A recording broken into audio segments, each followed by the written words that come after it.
Hello guys, welcome back to wings like Udaan. Guys, last session में हमने calendar topic उसे complete किया। In each and every respect मैं 4 videos उसकी upload कर चुका हूँ। मैंने प्लेलिस्ट बनाई है, आप जाइए ज़रूर उन वीडियोस को देखिए। मैं दावे के साथ बोल सकता हूँ उन वीडियोस को देखने के बाद कैलेंडर के टॉपिक के रिगार्डिंग कोई भी क्वेश्चन आएगा आप वो सॉल्व कर सकते हो। क्लियर? आज जो मैं टॉपिक लेकर आया हूँ बहुत इंपॉर्टेंट है। मोस्ट ऑफ द स्टूडेंट्स जो हैं इस टॉपिक के रिगार्डिंग बहुत कन्फ्यूजन रखते हैं। मैंने बहुत बार देखा, मतलब समझने के बाद भी स्टूडेंट्स को काफ़ी इशू आता है। मैं कमेंट्स रीड करता हूँ स्टूडेंट्स के, मैं डिफरेंट फेसबुक ग्रुप्स में देखता हूँ बच्चों के जो कमेंट आ रहे हैं। बहुत ज़्यादा फोबिया है इस टॉपिक के रिगार्डिंग। यकीन मानिए ये टॉपिक काफ़ी ईजी है। प्रीलिमिनरी की अगर मैं बात करूँ बैंकिंग एग्जामिनेशंस की तो 5 नंबर का ये टॉपिक पूछा जाता है हर एक प्री एग्जामिनेशन में। और अगर मैं मेंस की बात करूँ तो 3 से 5 नंबर ये मेंस में भी होल्ड करता है। तो सोचिए कितना इंपॉर्टेंट है। उसके अलावा JKSSB, SSC, UPSC CSET, KASC set हर एक एग्ज़ाम में ये पूछा जाता है लगभग हर एक साल। बहुत इंपॉर्टेंट है। इस टॉपिक के रिगार्डिंग अगर मैं देखूं और बच्चों को आइदर और केस में इशू आता है, बच्चों को पॉसिबिलिटी वाले केस में इशू आता है। जी हाँ, मैं सिलोगिज्म की बात कर रहा हूँ, आप बिल्कुल सही समझें। इस टॉपिक का नाम है सिलोगिज्म और इसे हम सॉल्व करेंगे वेन डायग्राम के रिस्पेक्ट में। मैं दावे के साथ बोल सकता हूँ यूट्यूब पे आप कोई भी चैनल उठा लो, जिस वे में मैं कॉन्सेप्ट्स में मैं बताने जा रहा हूँ आपको, जिस इजी वे में बताऊँगा वैसा आपको किसी यूट्यूब चैनल में मिलने नहीं वाला। आप 10 से 15 मिनट मेरे साथ बने रहे, अपने सारे कॉन्सेप्ट्स क्लियर करो और उसके बाद जो मैं न्यू वीडियोज़ लेकर आऊँगा वहाँ हम इसकी प्रैक्टिस करेंगे। पिछले 3 से 4 सालों तक जो कोई भी बैंकिंग एग्जामिनेशन में या किसी और एग्जामिनेशन में सिलोगिज्म के सवाल पूछे गए हैं, मैं हर उस एक सवाल पे वीडियो बनाऊंगा। आज भी मैंने ये समझने के बाद इम्प्लीमेंटेशन के लिए 2 क्वेश्चंस लाए हैं, उन पे हम इसकी इम्प्लीमेंटेशन करेंगे। तो बिना समय गवाए आइए शुरू करते हैं। देखो स्टूडेंट्स, सबसे पहले हमने तो वेन डायग्राम के अकॉर्डिंगली सॉल्व करना है, जैसे मैंने अभी बताया। कुछ टीचर्स जैसे पॉजिटिव नेगेटिव स्टेटमेंट के अकॉर्डिंगली भी समझाते हैं, सही होगा उनका मेथड, बट मेरे हिसाब से ईजी मेथड यही है। अब इसमें एक एक करके 10 कॉन्सेप्ट्स जो मैंने आपके सामने लिखे हैं इसे सॉल्व करेंगे, बिकॉज ये सभी कॉन्सेप्ट्स ही हैं जो डिफरेंट क्वेश्चंस में आपसे पूछे जाते हैं। इसके अलावा बाहर से और कुछ भी नहीं है। अभी 2 नए कॉन्सेप्ट्स इंट्रोड्यूस किए गए थे, ये फ्यू वाले, ओनली अ फ्यू या फ्यू। जेके बैंक का जब एग्जामिनेशन हुआ था मेंस, IBPS ने पहली बार ये जेके बैंक में पूछे और अब तो IBPS हर एक एग्जाम में ये पूछ ही रहा है बाय एंड लार्ज। क्लियर? तो फर्स्ट पॉइंट पे उठाते हैं हम। देखो पहला पॉइंट क्या बोल रहा है। पहली स्टेटमेंट है हमारे पास ऑल A इज B, सब A जो है वो B है। देखो मैंने सबसे पहले A बनाया और सारा A मैंने किसके अंदर दे दिया, B के अंदर दे दिया। ये हो गई इसकी बेसिक डायग्राम। बेसिक डायग्राम वही होती है जो हमने बनानी है, बट ऐसा नहीं है कि खाली यही फिगर जो है इसकी वो पॉसिबल है, और फिगर्स भी पॉसिबल है। आइए मैं बना के बताता हूँ। देखो ऑल A इज B जब मुझे बनाना है तो अगर मैं इस वे में बनाऊँ, ये मैंने A बनाया और इसके ऊपर ओवरलैप करके मैंने B भी बना दिया, तो क्या ये रॉन्ग है? बिल्कुल रॉन्ग नहीं है। ऑल A इज B यहाँ पर भी सही है, मगर इशू क्या हो गया।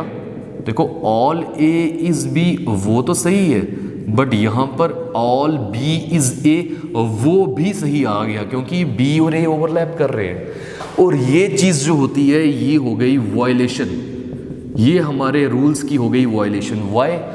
कहीं ऊपर लिखा था ऑल B इज A, कहीं पर नहीं लिखा था। जितनी इंफॉर्मेशन दी जाएगी आपको उतनी ड्रा करनी है, खुद से मत ड्रा करना। इट मीन्स जब कोई क्वेश्चन में ऑल A इज B के बारे में बात करी जाएगी तो हमें इसकी बेसिक डायग्राम जो है वही ड्रा करनी है। ये जो मैंने दूसरी बताई ये पॉसिबल ज़रूर है। देखो ये पॉसिबल ज़रूर है, संभावना ज़रूर है इस फिगर की भी, बट ये चीज़ हमने ड्रॉ नहीं करनी बिकॉज वायलेशन हो रहा है। और जब पॉसिबिलिटी के केसेस आएंगे वहाँ हम देखेंगे कि इसको किस वे में बनाया जाएगा। तो ऑल A इज B आपको क्लियर हो गया। Moving on to second topic, second point. Second बोल रहा है सम A और B। ध्यान से समझिएगा, ये मैंने A बनाया और ये मैंने A का सम पोर्शन जो है वो B में दे दिया। चलिए मैं थोड़ा सा इसे बड़ा ड्रा कर लेता हूँ। यहाँ देखें, ये मैंने A बनाया और A का कुछ पोर्शन मैंने किस में दे दिया, B में। ये आ गया ना हमारा सम पोर्शन। जो आपने क्लास 11th या 12th में मैथ्स में सेट या सबसेट पढ़ा होगा उसके रिगार्डिंग है ये। देखो इंपॉर्टेंट पॉइंट है, क्या ये तो आ गई हमारी बेसिक फिगर, क्या यही फिगर पॉसिबल है? नहीं, सम ए और बी जो है वो इसमें भी तो बिल्कुल सही हो रहा है, बिकॉज अगर पूरा ए बी है तो ए का ये सम पोर्शन भी तो बी में आ रहा है, यहाँ पर भी तो ये चीज़ सही है। बट यहाँ फिर से क्या हो गया, यहाँ हो गया हमारा वायलेशन। किस चीज़ का वायलेशन?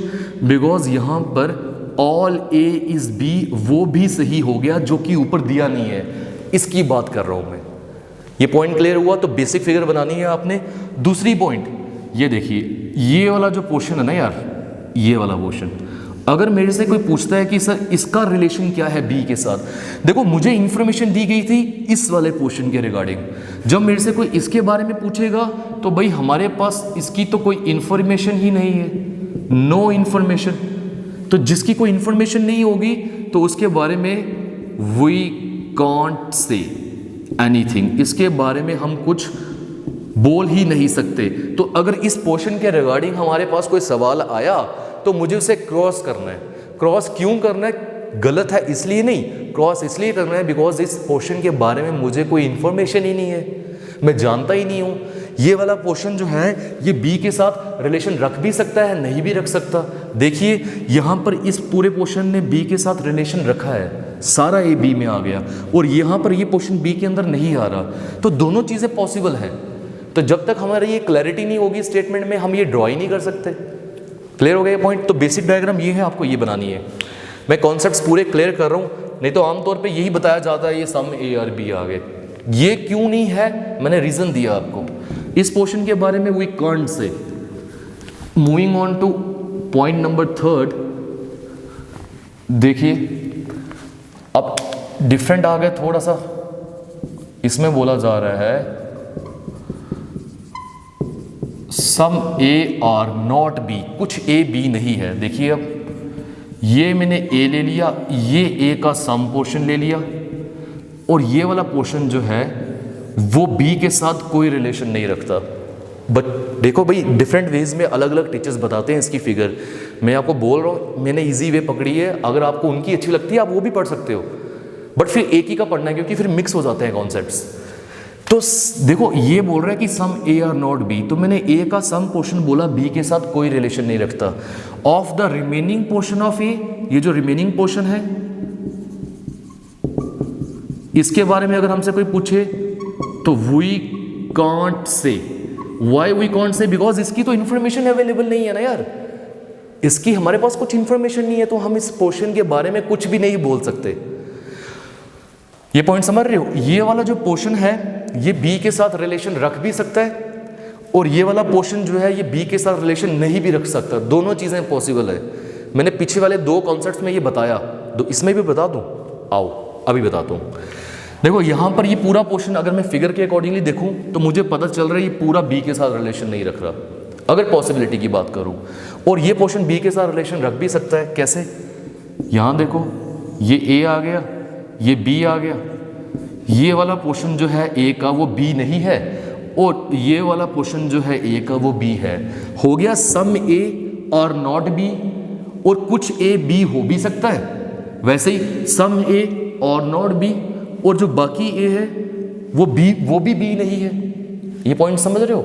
मतलब ये हो गया कि हमने जो फिगर बनानी है वो तो ऊपर वाली बनानी है, बट पॉसिबिलिटी हो सकती है जो रिमेनिंग पोर्शन है ए का वो बी हो भी सकता है और वो बी नहीं भी हो सकता।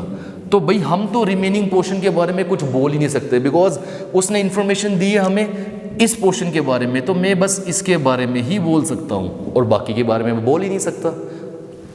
आइए मूव करते हैं पॉइंट नंबर 4 पे। बहुत ईजी है सिलोगिज्म, बने रहो बस। आप मैं बता रहा हूँ, आप मुझे कमेंट करके बताइए अगर आपके पास कोई क्वेश्चंस हैं जो आपसे सॉल्व नहीं होते, मैं उन पे भी आऊँगा। हालांकि ये बेसिक ही है, बट बेसिक में सबसे ज़्यादा टाइम आपको देना चाहिए मेरे अकॉर्डिंगली अगर आप देखोगे तो, क्योंकि बेसिक्स नहीं क्लियर होंगे तो आगे कैसे चलोगे आप। 4th क्या आ गया? नो ए इज़ बी, कुछ भी ए बी नहीं है। सबसे ईजी ये आ गया ए, और हमें पता है कि कुछ भी ए जो है वो बी नहीं है। Simplest of all the figures. Clear है ये पॉइंट? कि ए का पूरा पोर्शन जो है वो बी के साथ कोई रिलेशन रखता ही नहीं है। नेक्स्ट पे आते हैं।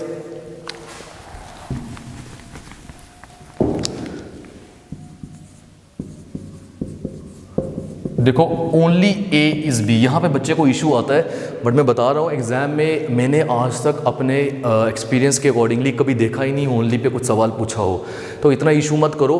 All, some, possibility, either or, neither not, इसी पे एग्जामिनर चलता है।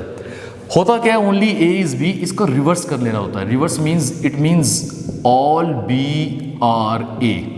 इट मीन्स इसकी फिगर क्या बनेगी कि सारा बी जो है वो ए के अंदर आता है। तो ये ऑल जैसी ही डायग्राम बनी है इसकी भी, जैसे हमने ऑल में सीखा था, बस रिवर्सल है इसमें। ठीक है, इस पे हम आने वाले सवालों पे ज़रूर बात करेंगे। अब देखो 6th पॉइंट क्या बोलता है, हमें इंपॉर्टेंट है। 6th बोलता है फ्यू ए आर बी। यार फ्यू का मतलब कुछ, और कुछ का मतलब सम ही तो होता है, सम ही होता है। तो फ्यू ए आर बी की अगर मैं फिगर बनाऊंगा तो वो वैसे ही बनेगी जैसे सम ए आर बी की फिगर बनती थी। तो ये फ्यू से डरिए मत, ये कोई नया नहीं है, ये सेम वही फिगर है, समझिएगा। Remaining portion of A we can't say anything, this portion of A, some portion of A belongs to B. ठीक है, अगर मेरे से कोई पूछेगा of the remaining portion, we can't establish any relation of this remaining portion of A with any of the variable because we don't know, we don't have any information regarding this portion. ठीक है, clear? Moving on to point number 7, this is the important point. Only a few A or B. YouTube के ऊपर मैं खुद भी देखता हूँ कि क्या किस वे में वो चल रहे हैं, क्या पढ़ा रहे हैं, तो मैं देखा सिर्फ इस पॉइंट पे ही उन्होंने 50-50 मिनट की, 30-30 मिनट की वीडियो बना दी हुई है, हालांकि कोई यूज़ ही नहीं है, कोई यूज़ नहीं है इतनी बड़ी बड़ी वीडियोस में, और डिस्कस सिर्फ यही करा हुआ है, कुछ नया नहीं है इसमें यार। देखो ओनली अ फ्यू ए और बी का मीनिंग क्या हो गया, ये मैंने ए बना दिया। देखो इसको ब्रेक करते हैं, यहाँ से ब्रेक करते हैं, फ्यू ए और बी मतलब कुछ ए जो है वो बी है, ये आगे कुछ ए और बी, और इसने बोला सिर्फ ओनली कुछ ए बी है। समझ रहे हो ये पॉइंट, मतलब कुछ ए जो है वो बी है, और अब इसमें वो रिमेनिंग पोर्शन के बारे में हमें बता रहा है कि रिमेनिंग पोर्शन जो है इज नॉट बी, वो बी के साथ कुछ रिलेशन नहीं रखता। यहां पर वो बता रहा है सम में और इसमें, सम वाले केस में और ओनली ए फ्यू वाले केस में एक ही डिफरेंस है कि सम वाले केस में रिमेनिंग पोर्शन के बारे में वो हमें कुछ नहीं बताता, और ओनली ए फ्यू ए और बी के केस में वो रिमेनिंग पोर्शन के बारे में हमें बता रहा है कि वो तो बी नहीं हो सकते यार। अच्छा, अब ऐसा है कि यार मैं इतना सा पोर्शन ले रहा हूँ एक का, आप बड़ा ज़्यादा पोर्शन भी ले सकते हो, वो भी सम की ही कैटेगरी में आएगा। उसको भी एक्सप्लेन करने के लिए, जस्ट अ सेकेंड, उसको भी एक्सप्लेन करने के लिए मैंने नेक्स्ट पॉइंट आपके लिए लिया हुआ है। हर एक कैटेगरी मैंने इसमें ली है, आप घबराइए मत, बने रहे। देखिए 8th पॉइंट, अगर आपको ये दिया जाता है 1 to 99% of A is B, 1 to 99% का मीनिंग क्या हो गया, 1 से लेके 99% तक कुछ भी अगर वो परसेंटेज देता है आपको ए की बी के साथ, तो भाई याद रखिएगा वो किस कैटेगरी में आएगा, वो जो है सम की कैटेगरी में ही आएगा। देखिए जैसे एग्जाम्पल के तौर पे मैं 99% वाला केस ही ले लेता हूँ। इसने बोला 99% जो है ए का वो बी है, तो मैंने ले लिया ना ये 99% ऑफ ए इज बी। क्या ये सम ए इज बी की बात नहीं कर रहा? Of the remaining portion of a, ये वाला, we can't say anything because we don't have any information regarding this portion. Since we don't have any information, so we can't say. अगर इस portion के रिगार्डिंग को पूछता है कुछ, तो सिंपली यू हैव टू से doesn't follow, since you don't know. Clear है point? Moving on to point number 10, 9th. देखो अगर 1 से 99% आता है तो वो सम की कैटेगरी है, और अगर वो बोलता है कि 100% ऑफ ए इज बी, 100% का मीनिंग क्या हो गया, सारा मीन्स ऑल, तो ये ऑल ए इज बी की फिगर बनेगी। ये लो 100% ए का मैंने बी में ले लिया। फिर मैं बताऊंगा, देखो 100% ए का बी में, तो ये वाला केस भी है, जहां मैंने बी ए पे ओवरलैप करवा दिया, बट मैंने बताया ना ये चीज़ वायलेट करती है, किसको वायलेट करती है? रूल्स को वायलेट करती है, because all B is a, वो भी तो यहां पर सही हो गया, या 100% ऑफ बी इज ए भी सही हो गया, वो तो दिया नहीं था। क्लियर है पॉइंट? चलिए मूव ऑन करते हैं, just a second. Last point हमारा 10th। After that we will solve the 2 questions. 10th देखो, एटलीस्ट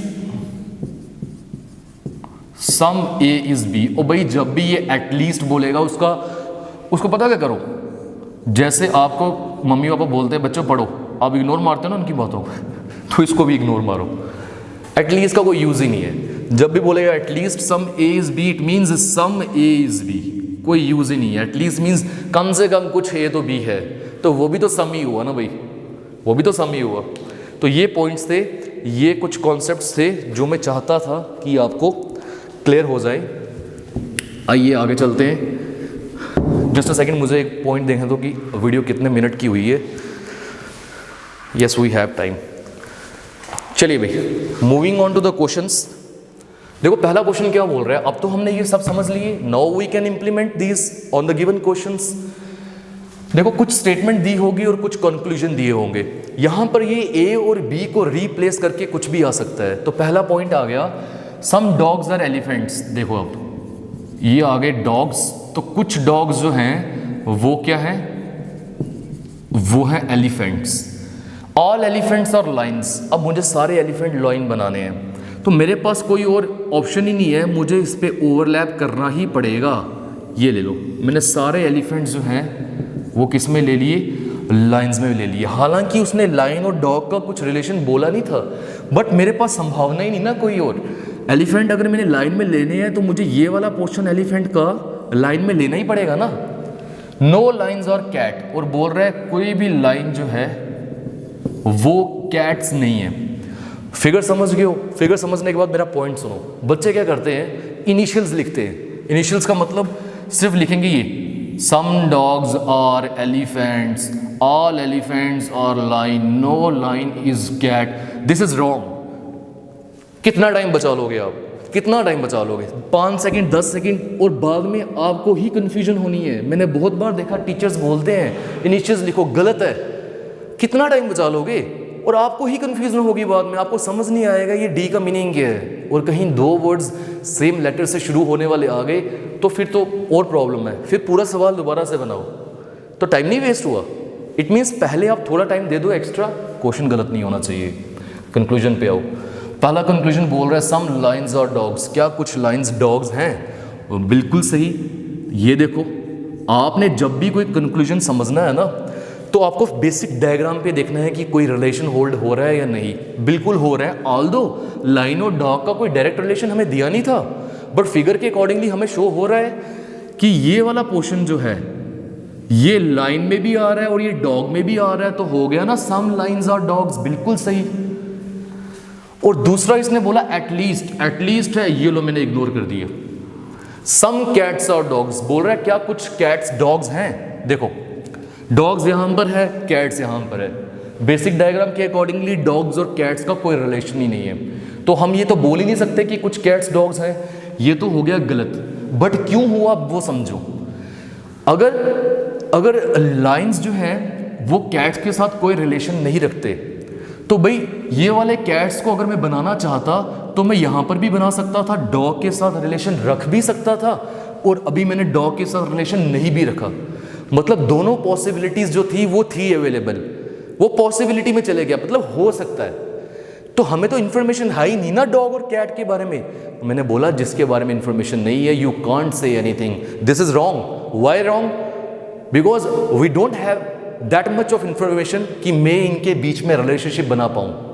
है ही नहीं information. Although it is possible, in case of possibility ऐसा हो सकता है और ऐसा नहीं भी हो सकता, दोनों चीजें हैं। ये चीज समझ रहे हो आप पॉइंट? तो कौन सा कंक्लूजन सही हुआ? Only first conclusion follows. Clear है point? Moving on to question second. These are basic questions there. These are basic questions. My main motive was to clear you the concepts, ठीक है। तो in the next videos we will take pre level questions, mains level questions, and in every video we will try to solve at least 4 to 5 questions, at least 4 to 5, ठीक है। Moving on to next question, all houses are rooms. तो यहाँ देखो सारे houses जो है वो किस में आ गए, रूम्स में आ गए। पूरा लिखो, कोई इशू नहीं है। फिर सभी रूम्स जो है वो baskets, all rooms are baskets, no baskets are tyres में से यहां बना लेता हूं कि कोई भी बास्केट जो है वो टायर नहीं है। ऑल टायर्स आर पेन्स, समझिएगा ध्यान से, बोल रहा है कि सारे टायर्स जो हैं वो पेन्स हैं। आओ अब सॉल्व करते हैं। Conclusion, no house is tyre, बोल रहा है कोई भी हाउस जो है वो टायर नहीं है। समझिएगा अब ध्यान से, मुझे पता है कि पूरा बास्केट जो है वो टायर नहीं है।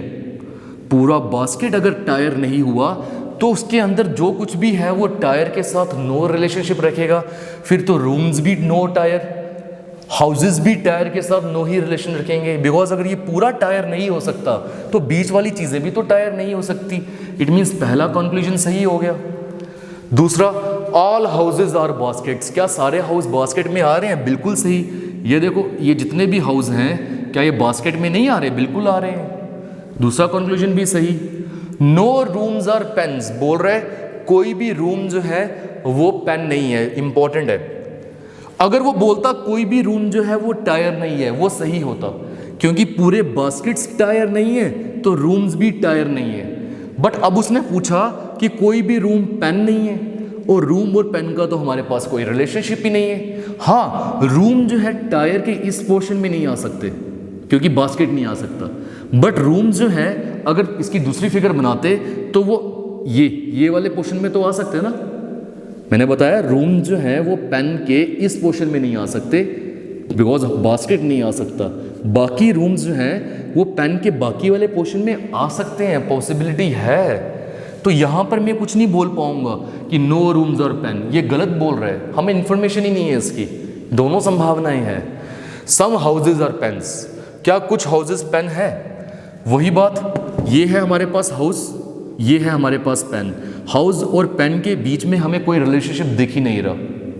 हाउस और पेन के बीच में हमारे पास कोई भी रिलेशनशिप नहीं है। तो जब तक कोई भी रिलेशनशिप होगा ही नहीं तो मैं कुछ बोल ही नहीं सकता, बोल ही नहीं सकता, इसलिए ये गलत है। ठीक है, हाउस पेन हो भी सकते हैं और हाउस पेन नहीं भी हो सकते। हमें इतना ज़रूर पता है कि हाउस टायर नहीं हो सकते क्योंकि पूरा बास्केट टायर नहीं होना चाहिए। तो ये मैंने 2 एग्जाम्पल्स ली, यहाँ फर्स्ट एंड सेकंड फॉलोज।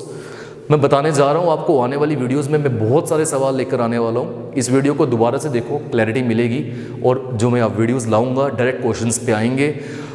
आपके पास जो सवाल है नहीं सॉल्व हो रहा मुझे भेजो, मैं लाऊंगा, मेरा वादा आपके साथ। आज के लिए हम इतना रखते हैं। फेसबुक ग्रुप को हमारे ज्वाइन करो, मैं लिंक दे रहा हूँ नीचे डिस्क्रिप्शन बॉक्स में, ज़रूर ज्वाइन करो और वेट करो हमारी नेक्स्ट वीडियो का। Thanks a lot.